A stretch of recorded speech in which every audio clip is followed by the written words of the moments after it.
Listen closely for a moment. There is something in your life, something quiet, something nameless that keeps pulling you back into the same patterns, the same doubts, the same fears, the same situations that feel strangely familiar, even when everything around you has changed. You've probably felt it many times. That moment when you say, "I swear I won't do this again," and yet you find yourself doing it again. That moment when you promise yourself you'll break the habit, leave the toxic situation, or finally follow the dream, only to slip back into the very thing you tried to escape. It's almost as if life has a way of circling you back to the same lessons over and over until you decide to face something you've been avoiding for years. And here's the truth: most people never confront.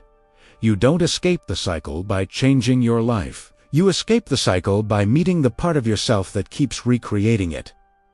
But here's what no one tells you. Most people spend their entire lives running from that confrontation. Carl Jung once wrote, "Until you make the unconscious conscious, it will direct your life and you will call it fate."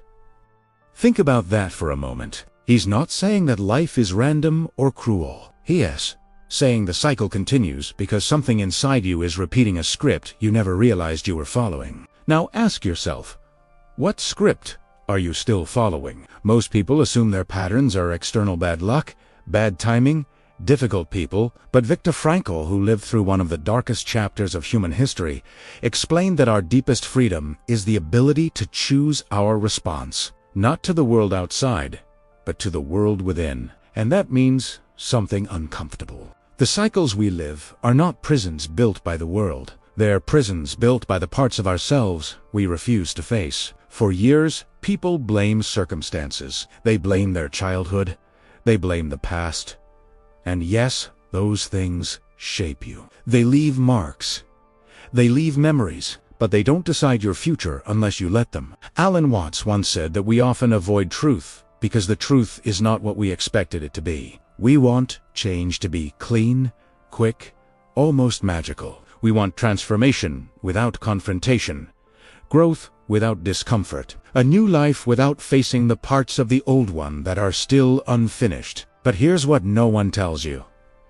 You cannot fix a cycle you refuse to look at. You cannot outrun a shadow that lives inside you. You must turn around and face it. So let's talk about the cycle itself, because maybe, without even realizing it, you've been living in one for years. Maybe you always find yourself chasing the approval of people who don't give it. Maybe you keep choosing comfort over courage. Maybe you hold yourself back because stepping forward feels like losing the version of yourself you've always known. Or maybe your cycle is more silent, a constant feeling that life is happening to you instead of through you. This is where ancient Stoic philosophy becomes surprisingly modern. The Stoics believed that suffering doesn't come from events themselves, but from our interpretation, our deeply rooted beliefs about what things mean. Marcus Aurelius wrote, "You have power over your mind, not outside events. Realize this, and you will find strength. But if you don't realize this, then your mind becomes the architect of your limitations. Your beliefs become cages. Your fears become patterns. Your patterns become cycles, and one day you wake up wondering why nothing has changed, even though you've been trying for years." Let me say something that might sting a little. Trying isn't the same as transforming. Avoiding isn't the same as healing. Understanding isn't the same as action. Carl Jung would say that the parts of yourself you avoid don't disappear, they simply become the unconscious forces directing your life. You don't escape them. You don't outgrow them. You don't move on from them. You meet them again and again in different situations, different relationships, different moments, until you confront them. And this is why most cycles continue, not because people are weak, not because they're incapable, but because facing yourself is one of the hardest things a human being can ever do. It requires honesty. It requires courage. It requires the humility to say, maybe the problem isn't out there. Maybe the cycle is calling me inward. Think about this for a moment. What if the cycle isn't punishment? What if it's a message, a call from your deeper self saying, "Look here, something unfinished is waiting. Viktor Frankl believed that humans don't survive through pleasure or achievement, but through meaning. And meaning often emerges exactly where you don't want to look.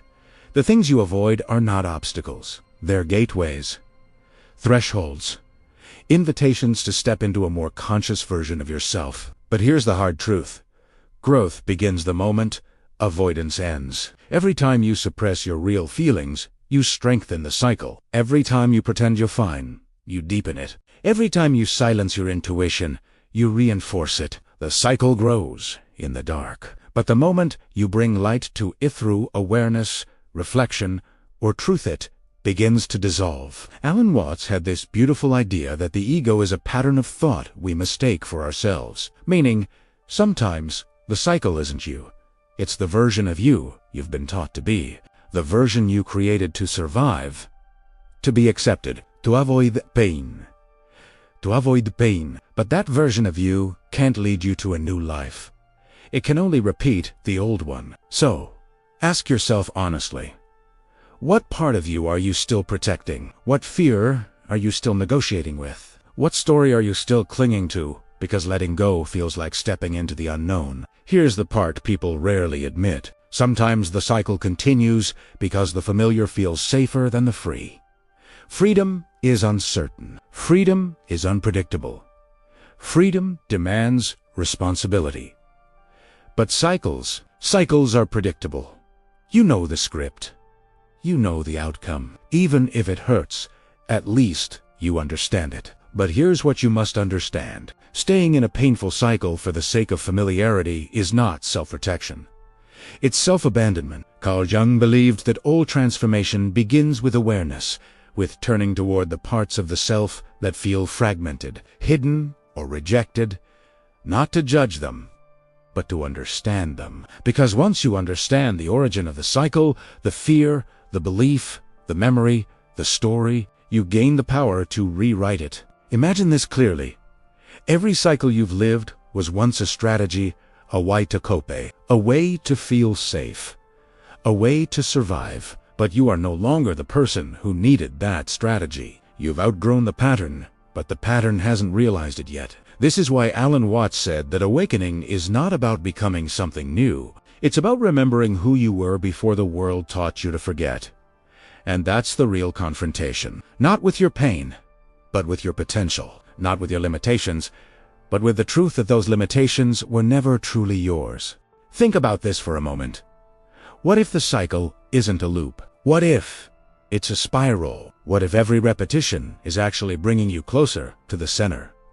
To the core lesson, the core wound, the core transformation waiting beneath it. Viktor Frankl would say that meaning reveals itself exactly in these moments, in the tension between who you are and who you know you could be, in the space where discomfort lives, because discomfort is simply the boundary between old self and new self. And once you cross that boundary, the cycle loses its power. So let's confront the truth directly.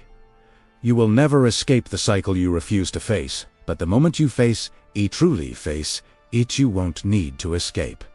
It will no longer control you, because cycles don't end through force.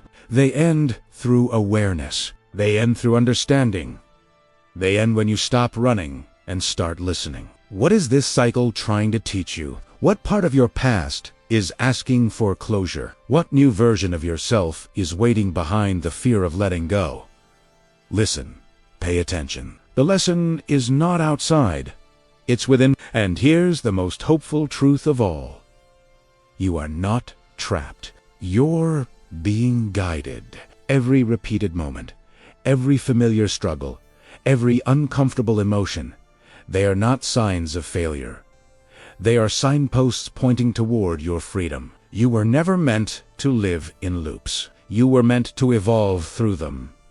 You were meant to rise through them. You were meant to meet yourself on the other side of them. The cycle is not your enemy. It is your teacher.